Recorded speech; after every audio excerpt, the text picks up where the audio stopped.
Bonjour à tous et bienvenue dans ce nouveau journal du FCAT, un journal avec une fois de plus des victoires et surtout pour notre équipe Fagnon.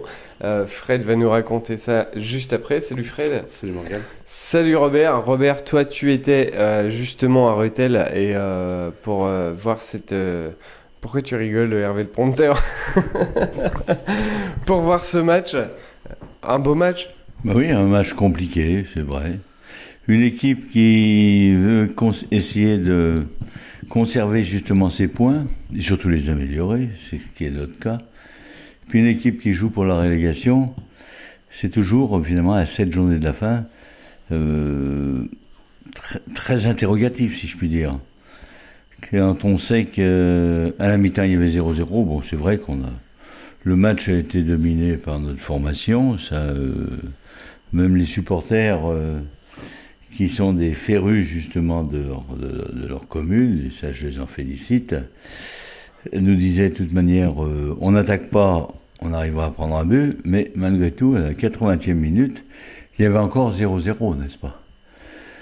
Jean-Pierre qui était parmi nous, ainsi que 5 ou 6 supporters, et ça c'est très agréable, Patrice entre autres, qui était là, et qui m'a dit justement à la fin du match, tu sais pas, j'essaierai de venir aussi dans des déplacements difficiles. Cézanne, entre autres, bien sûr. Mais je ne sais pas, on essayait de se débrouiller, puis on formait une voiture. Alors bien, on est arrivé à la 80e minute. C'est vrai qu'on a dominé le match. Bon, mais on n'a encore pas le résultat et c'est toi qui vas nous le donner, Fred. Tu le donnes, Fred, le résultat. Donc, on va passer aux résultats positifs pour le club, comme négatifs, puisqu'il n'y a pas eu que des victoires. Mais c'est avec toi, Fred. C'est vrai. Donc pour les résultats du week-end, donc victoire des U15PH 6-0 contre Trinqueux, victoire des U15 Excellence 4-2 contre Morgendois Portugais de Romilly, défaite des U17-2 3-0 contre Foutsen, défaite des U19 2-0 face à Sedan, défaite de la DH féminine 9-0 face à Cormontreuil, défaite de la R3 2-1 face à Reims-Christo et victoire de la R1 2-0 en déplacement à Rethel. T'es strict hein, quand t'annonces les résultats. C'est compliqué. C'est toi qui me stresse en fait. Ah bon? Bon. Si tu veux. En tout cas, les Stacks ont perdu contre Marseille. Bon, c'était un beau match hein, cet après-midi. Les Stacks a fait une belle prestation. On est au FCAT. Robert, toi qui étais au match justement, tu t'es arrêté à la 85e minute ou 80e minute. Non. Et donc maintenant, il faut qu'on arrive à la fin pour justement raconter l'histoire de cette fin de match. Bon ben, préalablement, avant la 80e minute, on a une situation relativement difficile puisque sur un coup franc qui était accordé justement à Rethel, notre gardien c'est... Patricio, parce que je ne me rappelle plus si c'est Patricio, a réalisé une superbe parade, mettre en corner, n'est-ce pas? Et il ne s'est pas passé plus de 2 minutes après, parce qu'à la limite, on a repris notre principe de jeu, c'est-à-dire accepter éventuellement une montée un petit peu de l'équipe adverse, pour essayer de la prendre en défaut. Et c'est ce qui s'est passé, et puis derrière, je crois que c'est Martin qui a marqué le premier, hein. Ok? Un magnifique but sur ça s'est joué en 3-4 passes, n'est-ce pas? 1-0, il restait 5 minutes. L'arbitre de touche nous avait indiqué justement le temps qui restait, plus les arrêts de jeu. Bon, ça pressait quand même, hein. Il souhaitait égaliser. Au niveau des remises en balle, Rethel allait beaucoup plus vite que dans le temps de jeu au préalable. Et puis, je dirais encore une contre-attaque rondement menée, qui nous a permis justement 3 touches de balle de ramener ça à 2-0. C'était à 90e. Préalablement, notre buteur Martin aurait pu asseoir le résultat en faisant une petite pichenette, mais la pichenette elle est passée à côté, n'est-ce pas? Et on aurait pu gagner 3-0, mais 2-0 c'est un bon résultat. Nous maintenons notre position justement en tête du classement. Nous sommes toujours préoccupés justement par la remontée relativement spectaculaire quand même de Cézanne, qui, si elle gagne ces 2 rencontres qui sont en retard, enfin il faut toujours gagner les matchs, etc., il reviendrait à 7 points. Ce qui est à spécifier aussi, c'est peut-être un peu dommage, parce que les équipes de l'Aube, on les aime beaucoup. On préfère le FCRT, bien évidemment, mais on respecte beaucoup justement ces clubs de l'Aube. Et ma réflexion personnelle, je dirais que Saint-Mémin lâche un petit peu prise. Alors, ça veut dire quoi? Ça veut dire qu'on va rencontrer Saint-Mémin chez eux et on va rencontrer Cézanne. Si vraiment Saint-Mémin n'a plus rien à gagner, qu'il nous laisse la porte pour arriver directement justement dans cette Nationale 3 qu'on tient à cœur. Et puis que, à mon avis, il reste plus de 7 matchs. Plus que 7 matchs, pardon. Sachez qu'il y a 3 semaines, quand je faisais le bilan un petit peu des rencontres qui restaient à se dérouler, il nous restait 7 déplacements pour 3 réceptions. À ce soir, compte tenu de victoire justement à Rethel, il nous reste 4 déplacements pour 3 réceptions. Et puis dimanche, on va au RCSC, un club que l'on connaît bien, que l'on apprécie. Eux, à mon avis, sont bien en bonne position. Bon ben, merci à eux, et puis on fera le compte à la fin de la rencontre. Merci. Toi, Fred, ton opinion justement là-dessus, effectivement, comme Robert l'a souligné, oui, on a des équipes du département qui décrochent un petit peu. Nous, on continue notre route. Comment va se dérouler cette fin de saison pour toi?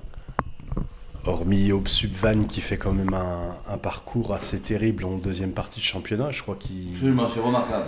Ils ont encore gagné cet après-midi contre le FC Nogentais, qui n'était pas forcément une équipe facile à prendre, vu qu'on la seule défaite qu'on a, c'est quand même contre eux. Ils ont quand même battu Saint-Mémin, ils ont battu Cézanne, ils ont gagné à Chaumont. Voilà, ils ont été gagnés à Chaumont. Donc voilà quoi. Donc c'est vrai que les équipes de l'Aube ne sont pas forcément tous à jeter, et encore moins Saint-Mémin. C'est vrai que Saint-Mémin baisse un peu le pied depuis 2-3 matchs, et puis tant mieux pour nous. Cet après-midi, ils avaient un match très important contre Cézanne, et c'était un match à pas perdre, on va dire. C'était un match à 8 points. Et 6 points, ouais, 8, 10, enfin bref, c'était un match important, et malheureusement ils l'ont perdu. Donc il reste plus que Cézanne. Après la semaine prochaine, c'est le RC. Et le RC, c'est quand même une équipe qui, malgré qu'elle soit dans l'ombre, fait bien son petit bonhomme de chemin aussi. Donc faut quand même se méfier la semaine prochaine. Ils nous attendent, et on ça fera un bon match. Mais ça fera un bon match, voilà. Ça fera un beau match comme tous les matchs dans le département, entre toutes les équipes du département. Juste avant de passer au match du week-end prochain, Robert, toi qui es ici, tu gères quand même aussi tout l'argent qui travaille dans le club. Et un point très important, la journée nationale des débutants. La journée nationale des débutants, elle se fera avec nous, mais aussi avec beaucoup de monde. Et je pense qu'il est important de parler justement de cette JND pour attirer des parents, des bénévoles, et puis beaucoup de personnes qui peuvent venir nous aider sur cette journée-là, puisque c'est un travail très très important. Et je vois pas qui ne pourrait en parler mieux que toi, Robert. Donc ça tombe bien que tu sois là pour justement en parler. Oui, ben c'est assez simple, hein. Statistiquement, pour vous exprimer un petit peu les chiffres du district Aube Football, c'est en gros 9500 licenciés. Et lorsqu'on parle justement de nos écoles de foot, il y a environ 100 clubs, un petit peu dans le district de l'Aube. Les 100 clubs représentent environ 1700 à 1800 enfants entre 6 et 9 ans. C'est-à-dire environ 2000 enfants. Alors quand on sait que, effectivement, au niveau des enfants, c'est une parenthèse que j'ouvre, mais j'aimerais qu'elle soit confirmée, c'est certain que là on a le parrain, la marraine, n'est-ce pas, le tonton, papy, etc. Et tout le monde y va justement pour voir la progéniture un petit peu des enfants. Et là, on s'attend à avoir, je sais pas, 3000 personnes pendant la journée. Ça se passera le 10 juin. 10 juin, voilà. Juste avant la Coupe du Monde, bien évidemment. C'est par là finalement qu'on va sélectionner un petit peu nos jeunes prodiges pour défendre notre équipe de France. Mais à mon avis, ça fera une journée magnifique. Une journée magnifique si le soleil est là. C'est une journée qui est très spéciale, c'est-à-dire les enfants jouent les uns contre les autres, à la limite même s'ils sont copains, etc. Il n'y a pas de classement, il n'y a rien du tout, mais c'est la récompense finalement de leur passion pour le football, qui est quand même très très important justement pour notre famille du football et pour la France entière, n'est-ce pas? Et des journées comme ça, c'est inoubliable. Alors, Youssef a la charge justement de cette organisation. Il a formé des commissions qui sont bien en place. Bien évidemment, il nous faut le beau temps. Mais si le beau temps est là, croyez bien que ça devrait quand même être positif justement pour les résultats financiers de cette journée sur lequel on compte beaucoup. Alors je vous donne tous rendez-vous le 10 juin. Venez voir finalement les jeunes espoirs, les amis de votre famille, vos parents, etc. Et ça sera... pourquoi pas? Parce qu'il nous faut à peu près 100 à 120 personnes justement pour bien maîtriser le truc. Tout ce qui est problème de parking, ça va être géré, etc. Mais le but de l'opération, c'est que nous ayons une journée où les enfants, finalement, se rappelleront un petit peu de ce rassemblement. Et puis, ça sera que profitable, justement, pour le football français. Et pour les parents aussi. Fred, justement, travaille, et le club travaille énormément là-dessus. Youssef a créé ses commissions. C'est pas simple, il y a beaucoup de choses à régler. Ces choses sont en train de se régler. Mais ça devrait être, si le soleil est là, une très belle journée. C'est une grosse organisation en matière de sécurité, en matière l'organisation tout autour, accueillir les équipes, accueillir les officiels entre guillemets, accueillir la presse, garer les voitures, organiser les terrains, la restauration. Enfin, c'est un énorme truc qui va arriver. Il y a également ici. Les instances du football qui travaillent sur le projet. Pour justement les matchs, non, les instances. Donc voilà quoi, donc c'est un gros truc à mettre en place et c'est vrai qu'on a besoin de beaucoup de monde pour faire bien les choses quoi. Voilà.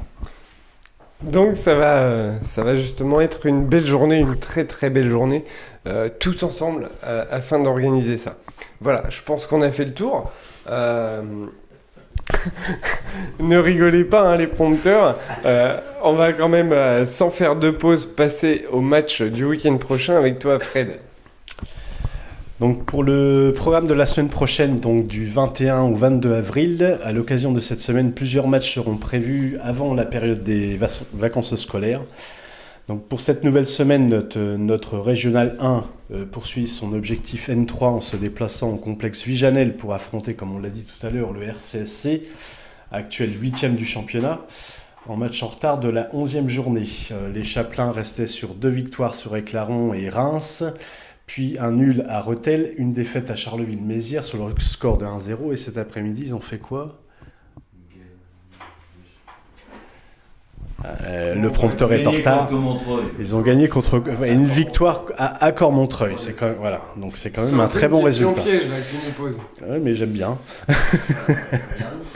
Donc ce sera un gros derby en perspective. Donc l'équipe réserve sera exceptionnellement au repos puisqu'il n'y a pas de match en retard à rattraper cette semaine. Ensuite, une grosse semaine attend notre équipe féminine. Notre équipe DH recevra d'abord ce mercredi à 18h l'entente Lusigny-Crenay, actuellement 8e, puis recevra dimanche à 15h l'équipe de Montier-Ramay, 7e, pour les journées 13 et 14. À noter que ces rencontres se joueront toutes les deux à la Nou-Lutel à Sainte-Savine. Ça fait longtemps qu'on n'avait pas joué là-bas. L'équipe U18, quant à elle, recevra ce samedi la Vaudoise, toujours à la Nou-Lutel, pour la 9e journée du championnat de challenge féminin U18. Pour nos équipes jeunes, un grand déplacement attend notre équipe U19 du côté de Tournes-Rinvez, c'est dur à dire, dans les Ardennes, 10e du championnat. Pour le compte de la 19e journée de DH, nos équipes U17 recevront respectivement Saint-Julien pour l'équipe 1 PH U17 et l'entente vaudoise-Viray pour le championnat district U17. Du côté des U15, seule l'équipe 1 se déplace à la Burie pour affronter l'équipe 1 de Saint-Julien. L'équipe 2 n'a pas de match et l'équipe 3 profitera du forfait général de l'équipe 2 de Saint-Julien pour rester au repos. Enfin, l'équipe U13 se déplacera à Bayard-sur-Marne, en Haute-Marne, pour jouer le foyer Bayard. Voilà, c'était dur. C'est compliqué, ça fait beaucoup de matchs. Mais encore un match important. Malheureusement, on va parler une fois de plus de notre équipe première, Robert, mais un match important et des points à aller chercher. Bon, des points à aller chercher, je faisais une situation il y a quelques semaines, puisque il fait plein de statistiques, des trucs comme ça. Ah mais tout le temps, mais à mon avis, je suis sûr que dans d'ailleurs, le commercial, il fallait faire des statistiques pour arriver. je suis à peu près sûr, je fais un clin d'œil du coup. Ce n'est pas une science exacte. Ça c'est Jean-Pierre, hein. Jean-Pierre quand t'es là, il est là, il le dit, mais je fais un clin d'œil à Marie-Jo qui à mon avis doit avoir du mal avec Robert parce que Robert c'est des statistiques mais très détaillées. Eh ben, je vais les confirmer. C'est bien pour ça qu'on aime bien t'avoir dans le journal. Je t'ai confirmé les statistiques, si tu veux. Effectivement, il y a un mois, à peu près, la même période. Ah, pas plus ? Non, il nous restait 10 matchs à jouer, 7 déplacements, 3 réceptions, compte tenu finalement des impératifs qu'il y a eu, compte tenu des intempéries, etc. Donc quand vous faites le bilan, dans les 3 déplacements, il n'en reste plus que 4 maintenant, mais les 3 déplacements, on allait à Charleville, on allait à Claron, on allait à Rethel, toutes des équipes concernées justement par leur position au classement qui n'était pas trop je dirais, réjouissante. Et je pourrais dire que notre bilan est extrêmement favorable parce qu'entre-temps, on a battu aussi Cormontreuil, n'est-ce pas ? Le déclic, à mon avis, s'est fait contre Sedan. Oui. Puisque Sedan, nous étions menés 2-1 à la mi-temps, on était revenu justement à la 40e à 2-1, on était toujours menés. On en prend un 3e au bout de 5 minutes de jeu, c'est-à-dire être mené 3-1 contre Sedan, quand il reste 35 minutes à jouer, je peux vous dire que tous les amis qui étaient là-bas, on s'interrogeait. Et puis il y a eu ce déclic, n'est-ce pas ? On gagne 5-3. Et depuis cette victoire finalement 5-3, je crois qu'on est sur de bons rails, n'est-ce pas ? Bon, faut pas jeter la poule. De l'ours avant de l'avoir tué. Voilà, c'est exact, c'est bien dit. Mais enfin, notre position est quand même beaucoup plus confortable ce soir. J'ose espérer un résultat très favorable au RC la semaine prochaine. Ensuite, il restera 6 matchs, n'est-ce pas ? Si on gagne justement au RC, ça veut dire que même si Cézanne gagne ses 2 matchs de retard, on aura toujours 7 points d'avance, n'est-ce pas ? Et ça pourra dire justement qu'on aura le droit à un joker. Joker, c'est important. Hein. C'est un jour temps pour gagner. Mais si on peut ne pas l'utiliser, ça sera mieux. On peut ne pas l'utiliser parce qu'on en parlait tout à l'heure avec Hervé. Ce qui serait quand même remarquable, c'est d'accéder justement à cette fameuse Nationale 3 qu'on parle depuis 3 ans, depuis la création du club. Et si on arrive finalement à la conclusion de dire que on n'aura qu'une défaite, et ça c'est un grand coup de chapeau que je donnerai aussi à nos gens, mais qu'on va recevoir, donc on va essayer quand même de prendre notre revanche. Ça serait remarquable comme résultat, et c'est l'objectif qu'on s'était fixé, et puis je vous donne rendez-vous à la prochaine séance, parce qu'il faudra très rapidement justement qu'on prépare la saison prochaine, parce que c'est d'un autre niveau. Merci à vous. Merci à toi Robert d'être venu dans ce journal, merci à toi Fred également. Ça y est, je pense qu'on a fait le tour. Voilà, les matchs du week-end prochain, le tour avec Robert, je pense qu'il a été assez clair. Oui, je suis tout à fait d'accord dans le sens où c'est vrai que le déclic c'est quand même Sedan. où on était vraiment au fond du gouffre et on a su le mental qu'on recherchait depuis Les le début. joueurs ont Voilà, su. le mental qu'on recherchait depuis le début du championnat, il a enfin vu le jour. Et c'est vrai que depuis, on enchaîne les victoires, que ça soit sur synthétique ou que ça soit en herbe, on enchaîne les victoires. Donc là, voilà, on est sur le bon rail. Donc à nous de continuer et de persévérer et de battre le RC la semaine prochaine. Et d'aller chercher cette belle montée. Surtout Et, qu'on les rencontre 3 fois, il me semble, hein, le RC. Oui, parce qu'on les rencontre en, Coupe de l'Aube en aussi. Coupe de l'Aube également, donc ça va être 3 fois d'affilée. Tu savais pas? Voilà. Enfin, voilà. Tu me semblais, Éventuellement, on gardera tout ça, ces 3 matchs-là, et puis on fera venir les joueurs dans le journal ici au studio, de telle manière à pouvoir fêter tout ce qui se passera avec eux. Et ce sera justement une bonne ambiance, je pense, qui pourra se Des passer. beaux moments à vivre. Des bons moments à vivre. On se donne bien sûr rendez-vous la semaine prochaine, puisqu'il y a beaucoup d'informations qui se passent sur notre page Facebook, mais ainsi dans le journal. Mais toutes les semaines, vous retrouverez le journal. Donc on se donne rendez-vous la semaine prochaine. À très bientôt. Salut. Salut.